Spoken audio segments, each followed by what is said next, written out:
Hey everybody, welcome back to Stickin' Around. I recently saw a video from Nyquist talking about the worst contracts on every NHL team, and this led to some thinking and some discussion with friends who are also fans of the Red Wings as to which contract is the worst on the team. Spoiler warning if you haven't seen the video from Nyquist. If you haven't, check out the video in the description, but he selected Andrew Kopp with a $5.625 million contract as a third-line center ever since he got bumped down with the arrival of JT Compher. The honorable mentions were Ben Chiarot with 2 years left at $4.75 million and Justin Holl with 2 years left at $3.4 million.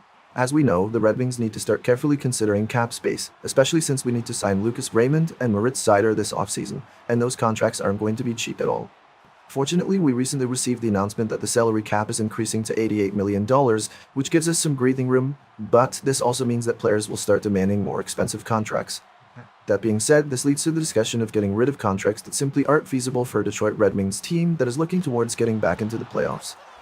So, while I agree that the Kopp contract is hurting right now, I'd actually say that this isn't the worst contract on the team, and here's why. Sure, Kopp hasn't performed to expectations, especially the expectations that come with the $5.625 million contract, but at least he played more than half of the games this past season. So now that I've said that, you know that I think that the worst contract on the team is the Justin Holl contract. Is it the biggest subpar contract? No. But we are paying almost $3.5 million to a player that only played 38 games and recorded 5 points in those 38 games. Now, an argument for not seeing the Holl contract as the worst contract on the team is the idea that some have that he can just play more games. Sure, but I highly doubt that he would if he remains a Red Wing past this offseason. Looking at the Red Wings' defense lines from last season, we have Chiarot, Seider, Edvinsson, Petrie, Mata, and Gostisbehere is gone, and Wallman was injured. But if we look at the contracts on the team, we know that we need to bring up Johansson or trade him because of his waiver status. I don't see Detroit trading a young prospect like Johansson in exchange for keeping players like Hull. Of course, Hull is a right-shot defenseman and Johansson is a left, but we can rearrange the order of the line so that it works out properly. So, there's a logjam at defense currently, and that doesn't even take into consideration that there are rumors of Detroit signing a defenseman in the offseason.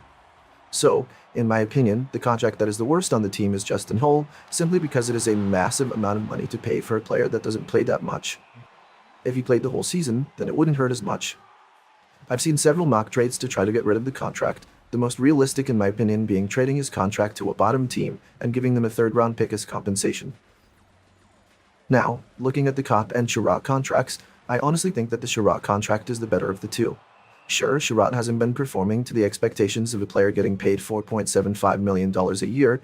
Keep in mind, Gostisbehere, although a completely different style of player, only made $4.5 million last year, but he recorded 56 points in 81 games and was a plus 16.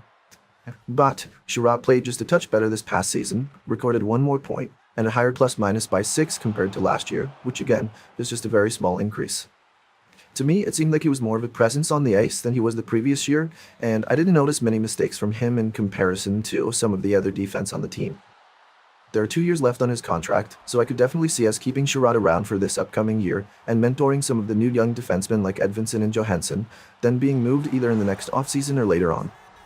He also had a physical presence, which I find is somewhat lacking on the Red Wings right now. He was often in scrums defending his teammates, and one specific moment that comes to mind was when he protected Raymond in a game shortly after they had an argument at a practice session. So I'd view his contract as the third worst on the team, just because he seemed to play better this past year. This leads to the second worst contract on the team in my opinion, which is the Kopp contract.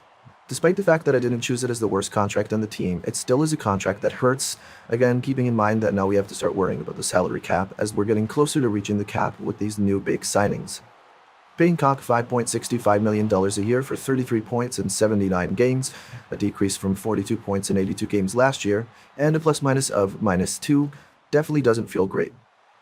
He slid down from being a second-line center to a third-line center, and nobody enjoys paying a third-line center that much money.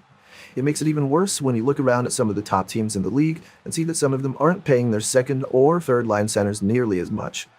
For example, Florida pays Sam Bennett, who is currently centering the second line, $4.425 million a year, and they're paying Anton Lindell, albeit he's 22, $925,000. Bennett has 41 points in 69 games, and Lindell has 35 points in 78 games. So, what should be done with the contract? I wouldn't mind seeing the Kopp contract move.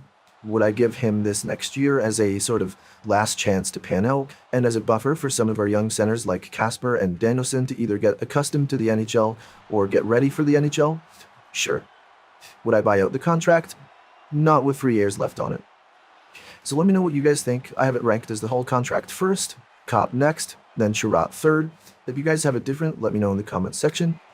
Do you think any of these contracts will be moved this off-season? Let me know. Thanks for watching and for sticking around, and I'll see you in the next one.